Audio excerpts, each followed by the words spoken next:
a vitória silenciosa da Rússia. As sanções falharam. Durante anos e anos, a narrativa foi direto ao ponto. A economia russa seria destruída pelas sanções, ficaria isolada, enfraquecida e se tornaria completamente irrelevante. Mas agora, os próprios dados do sistema financeiro internacional começam a contar uma outra história. Uma história incômoda, uma história silenciosa e talvez uma das mais importantes vitórias geopolíticas dos últimos anos. Fique comigo aí, na medida do possível, até o final. Porque o que você vai ver aqui agora não é opinião. São números e que mostram mais uma derrota do Ocidente na sua tentativa de punir a Rússia. Olha só, na medida do possível, deixa o like, como eu disse, deixa também um superchat caso entenda que eu mereço e caso você tenha condição para tal. De qualquer valor, evidentemente. Se não for o caso, tá tudo muito bem, como vocês sabem. Porque você já me ajuda vendo os vídeos, comentando, deixando like e assim por diante. O fato é que nós temos sim uma vitória da Rússia que é brutal. Muito significativa. Os dados quebram completamente a narrativa ocidental de que a Rússia era apenas um posto de gasolina que exportava combustível. O Fundo Monetário Internacional revisou para cima o crescimento russo de 0,8% para 1,1% em 2026. A meu ver, essa estimativa inicial já era bastante complicada. E essa estimativa de que vai crescer 1,1% também está muito abaixo do que pode ser o crescimento russo em 2026. O FMI, o Banco Mundial, não se cansam de revisar para cima os dados do crescimento da economia da Rússia. Há também uma projeção por parte do FMI de que o crescimento do PIB russo vai continuar em 2027. De qualquer forma, pode parecer pouco o que eu relatei aqui, mas não é. Não é, porque isso acontece sob sanções massivas, isolamento financeiro, bloqueios comerciais, uma guerra em andamento diretamente contra a Ucrânia e indiretamente contra a OTAN. E tem mais. A economia russa cresce, a inflação recua, o desemprego permanece em níveis historicamente baixos, 2,4%. Este número é tão baixo que é quase como se já não houvesse mais desemprego. Isso é capacidade de adaptação aos draconianos desafios impostos pela comunidade internacional.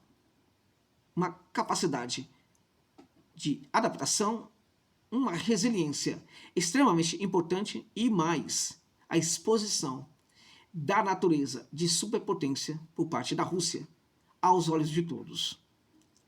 Bem, o ponto importante sobre o crescimento é que não se trata apenas do crescimento, mas da natureza desse crescimento. A Rússia não apenas resistiu a todas as sanções, mais de 32 mil sanções, ela se reorganizou e o fez com base em 3 pilares. Primeiro, energia real, não energia especulativa. Vamos chegar lá. Redirecionamento de mercados. Olhou para a Ásia, deixou um pouco a Europa de lado. Capacidade logística adaptativa. Isto aqui é sensacional. E aqui entra um detalhe que poucos comentam a respeito. O petróleo russo é físico, não é de papel. Enquanto parte do mercado global negocia petróleo baseado em expectativas, o petróleo russo está sendo entregue. Isso faz toda a diferença. E isso, em um cenário de crise, vale muito mais do que qualquer contrato. Vamos tentar explicar aqui. Os países do Golfo, o petróleo dos países do Golfo, está sendo negociado nos mercados, com base numa possível entrega. estão negociando esses contratos sem saberem se de fato os produtores de petróleo da região do Golfo vão poder entregar. Não acontece com o petróleo russo. Portanto, o petróleo dos países do Golfo é de papel neste momento. O petróleo russo, Urals, é físico, é real, palpável. O Urals atingiu algo impressionante, valores históricos, cerca de $120 o barril. O dobro do previsto no orçamento russo. Isso aqui também é importante. Houve um teto de preço estabelecido pelos europeus. O que fez Moscou? Colocou no orçamento valores em torno de $59. Agora, a Rússia está recebendo $120. Houve uma queda aí nos últimos dias, mas a retomada já parece que está em curso. Houve uma queda para 114, no dia de ontem para hoje. Ainda assim, 114 está muito à frente da média do moedor negociado, em torno de $104 a $105. Bem, isso gera um efeito imediato, né? Receitas inesperadas, fortalecimento fiscal, maior capacidade de financiamento da guerra e também da economia. E mais, a receita com petróleo chegou a $19 bilhões agora no mês de março, mesmo com ataques a portos lá no Báltico, feito pela Ucrânia, bloqueios logísticos que ainda acontecem, pressões externas. E ainda assim, as exportações cresceram, a produção aumentou, embarques marítimos também aumentaram. Aqui talvez o ponto bem desconfortável para o Ocidente: a Rússia não está isolada, ao contrário do que tentou o mundo ocidental. Ela está sendo visitada, ainda mais que antes, por compradores. Por exemplo, pela China, pela Índia, Brasil, Turquia, Indonésia, Vietnã, países da Europa, Hungria, Eslováquia, por exemplo.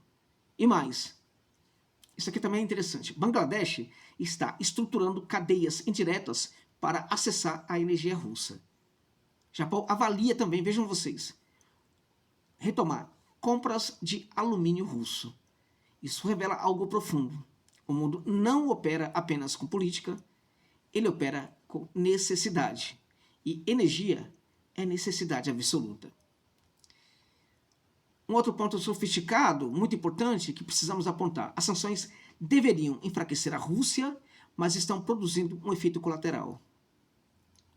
Reorganizar o sistema global fora do eixo ocidental. E mais que isso, também acelera o pragmatismo internacional.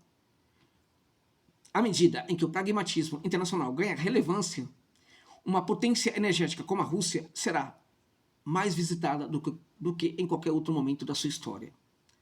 Os países estão pensando: posso pagar mais caro ou posso comprar de quem entrega? O que eu faço? Claramente que eu vou comprar de quem entrega, e quem entrega hoje é a Rússia. E a resposta, cada vez mais, passa por essa questão da entrega. Comprar de quem? Entrega é muito mais importante do que comprar de quem eu não gosto. Comprar de um país a quem eu não sou muito simpático. Somente a Europa segue com essas bobagens. Mas, de certa forma, também ou vai comprar totalmente o petróleo russo num certo momento, ou vai fazer essa compra de forma indireta, como tem feito desde o bloqueio ao produto russo. Há um fator também decisivo aí, silencioso e impactante: a corrida pelo petróleo russo antes de novas sanções. É isso, porque as sanções, elas terminaram agora no dia 11 de abril. Os Estados Unidos não impuseram novas sanções, mantiveram a suspensão total ali das sanções ao produto russo. Por quê? Washington certamente adora a Rússia, né? Não. Porque não tem o que fazer. Não há o que fazer. A Rússia, por exemplo, é o país que entrega petróleo. A Venezuela poderia perfeitamente tirar uma grande vantagem desse momento, mas não consegue. Por quê? Porque não consegue entregar. A produção venezuelana só pode ser aumentada a partir de investimentos gigantescos que ninguém, neste momento, quer fazer ou pode fazer.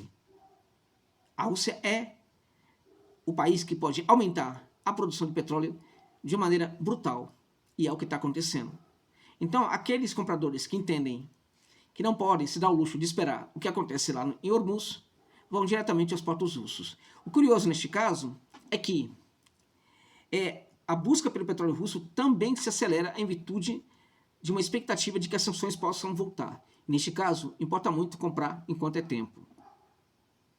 Ora, isso gera aumento artificial da demanda, elevação de preços e fortalecimento ainda maior da economia russa. Ou seja, até a ameaça de sanção está ajudando Moscou no curto prazo. Isso é inacreditável.